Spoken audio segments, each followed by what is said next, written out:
جہاں تک ہمارا کرنٹ بجٹ ہے، یہ ہمارے لیے ایک بہت بڑا چیلنج تھا کہ ان حالات میں اس کو ہم کیسے بیلنس کریں۔ جو تنخواہ دار طبقہ ہے وہ سب سے زیادہ کچلا جاتا ہے،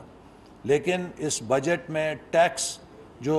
ریلیف دیا گیا ہے، 1,00,000 روپے ماہانہ آمدنی والوں کو ٹیکس سے فارغ کیا گیا ہے اور اس کو اس کے بوجھ سے آزاد کیا ہے تاکہ ان کی جو معاشی مشکلات ہیں وہ کم ہو سکیں۔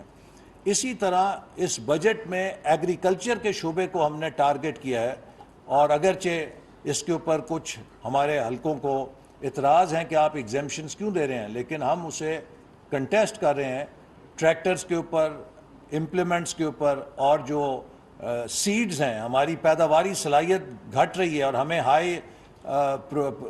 ییلڈ کے سیڈز کی ضرورت ہے، تو ہم نے حکومت نے اس دفعہ زراعت میں کسانوں کو انسینٹیوائز کیا ہے، چونکہ